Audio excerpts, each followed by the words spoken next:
इन page में जो tabs होते हैं ये हमें राइटिंग में बड़ी फैसिलिटी प्रोवाइड करते हैं।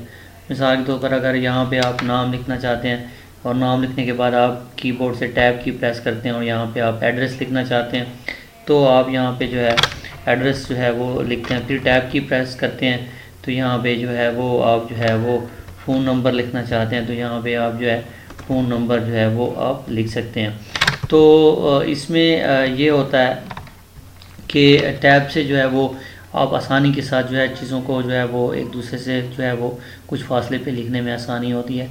तो यहाँ पे हमारे पास फॉर्मेट में टैब्स की सेटिंग मौजूद होती है। अगर आप यहाँ पे टैब्स के ऊपर क्लिक करें, तो अगर आप कहते हैं नाम यहाँ पे है तो एड्रेस यहाँ पे लिखें तो आप यहाँ पे क्लिक करेंगे तो आपकी टैब सेटिंग हो जाएगी। नाम के बाद जो है टैब प्रेस करेंगे तो यहाँ पे आएगा। फिर आप कहते हैं फ़ोन नंबर मैंने यहाँ पे लिखना है तो यहाँ पे क्लिक करेंगे तो आपका फ़ोन नंबर जो है वो यहाँ पे आ जाएगा। ये काम आप स्टार्ट में भी कर सकते हैं। मिसाल के तौर पर हम एक नई फाइल ओपन करते हैं और यहाँ पे हम जो है टैब सेटिंग करते हैं तो आप जो है यहाँ पे टैब सेटिंग करें, फॉर्मेट मेन्यू में आप जाएं, आप टैब प्रेस करें, आप पहली चीज़ यहाँ लिखें, आप कहते हैं कि जी एड्रेस हमने यहाँ लिखना है और फ़ोन नंबर जो है वो हमने यहाँ पे लिखना है और जो है उसकी कोई और चीज़ है वो हमने यहाँ पे लिखनी है तो आपकी ये टैब सेटिंग हो जाती है। आप फॉर्मेट मेन्यू में अब टैब्स का ऑप्शन आप ऑफ कर दें। अब आप यहाँ पे जब आप यहाँ पे लिखेंगे, थोड़ा सा फॉन्ट हम बड़ा कर लेते हैं, जब आप यहाँ पे लिखेंगे नाम, फिर जैसे ही टैब प्रेस करेंगे तो आप देखेंगे कि आपका जो कर्सर है वो बिल्कुल उस जगह पे है जहाँ पे आपने टैब लगाया हुआ था। तो ये यहाँ पे आपने एड्रेस लिख दिया, फिर जैसे ही आपने टैब प्रेस की तो यहाँ पे आपके पास आ गया जहाँ पे आपने फ़ोन का जो है वो टैब लगाया हुआ था। फिर जैसे ही आपने यहाँ पे तो यहाँ पे आपकी उम्र जो है वो आ गया।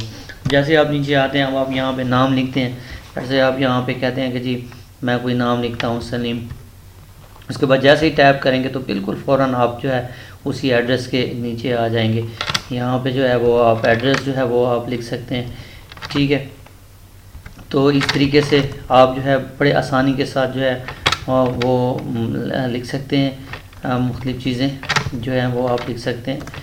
और यहाँ पे आप टैब ने आपने प्रेस की तो आप यहाँ पे आ गए और यहाँ पे जो है वो आपने फ़ोन नंबर लिख दिया और फिर यहाँ पे जैसे ही टैब प्रेस करेंगे आप यहाँ पे आ गए। यहाँ पे आपने जो है उसकी एज जो है वो आपने जो है लिख दी।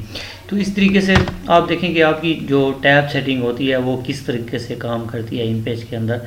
सो इंशाल्लाह अगली क्लास में हम मज़ीद टॉपिक को डिस्कस करेंगे।